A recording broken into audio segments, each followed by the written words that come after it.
Pretty good day, 5th steady in the first one, and then 2 wins, and maybe more importantly, 2 hole shots. Well, how do you sum it up? Yeah, actually, it's the most surprising thing for me was the 2 hole shots I did. You know, I haven't taken a hole shot for such a long time, so I was really happy with that. I mean, the work we did together with the Red Bull KTM race team is really good. So we managed, to get better on our weakest point, which was the start. So, I mean, for the day it was good. Hopefully we can do the same in GPs, but. Coming back to the day, warm-up started off really slow. I was 5th or 6th. I was 3 seconds off, so that wasn't really looking good for starting the day. Then Moto 1 took a good start. Basically been a 4th all Moto. Finished 4th. I was a bit off.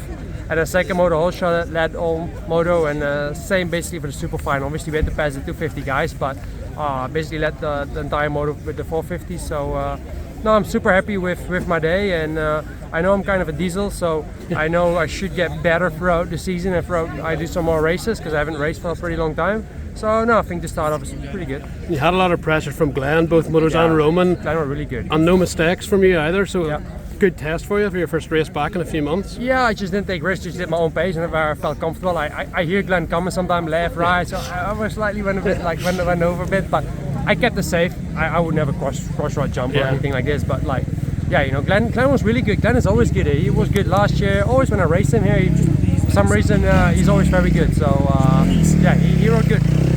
Last year you rode really smart, and it still didn't work out for you. Still ended up injured. Yeah. It feels like there's the old Jeffrey on one shoulder, the new smart Jeffrey on the other. What Jeffrey will we see this year?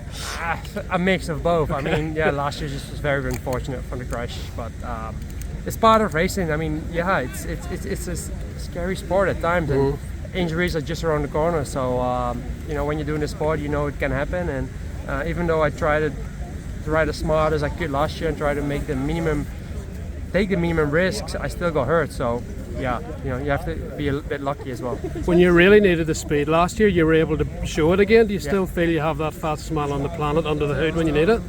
At least one thing is for sure, I'm happy I don't need to race Jet Lawrence. I don't think I can match his speed. I'm Serious? just open and honestly, I don't think I can match his speed anymore.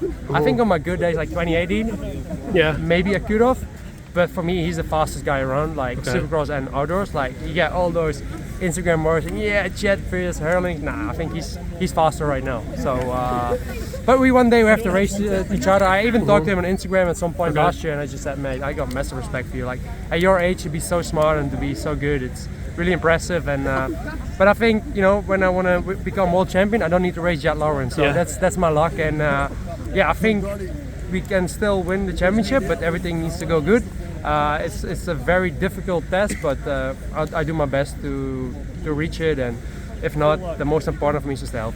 And is the pressure of being the winningest GP rider ever, does that a weight off your shoulders that you have now a legacy behind you probably forever, because you're going to win more and more, I presume? At least I'm going to try to win more, but the thing is that the 10 championships, they're done. I know I'll never get to the 10 championship because I might retire in 2 or 3 or 4 years from now. So I don't even think I'll race 5 more years. So imagine 5 championships in a row would never happen. So no, I'm happy that pressure's on my shoulders, and now I can just enjoy the sport. And I'm in my second part of my career, and I'm already actually going to the last part, to be honest. So we just have a few more years left in the tank, so we just try to make the best of it. So Jet said last year he wants to race you and Eli. He's raced Eli now. You're the last one probably on his list. Yeah. Can you promise you'll both be there at Des Nations at the end of the season? At least he beat Eli in many occasions, but still Eli on a good day he can still be really fast. But last night he last night I think he crashed and he came from almost dead last to second, so he's on a good day, he's super fast. But we'll wait and see. Right now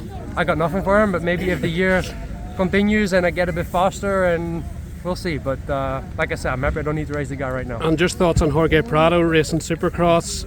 What did you think how he did? And you'll definitely never do that.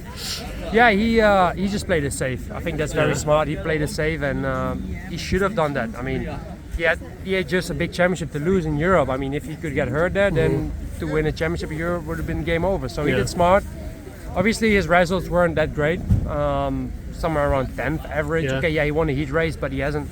Like in the main events, he was always he maybe did a 6 or a 7, but the average was around 10. So I think result-wise wasn't that great, but hey, it's a complete different discipline of sport, and if I would do it, or I guess Favre or whoever, we wouldn't do any better, I guess. So from where he comes from, with 6 weeks of prep, I think he did pretty decent, and I think if he wants to go on 2025 and he can, have the time to grow throughout the year, I think he can be good. I don't think he's capable of beating Jet or guys like that in his first year, but that's just my personal opinion. We'll see. I mean, he's super talented, and for me, after Jet, he's the second talented guy riding right now. Right. So you can see he's really good.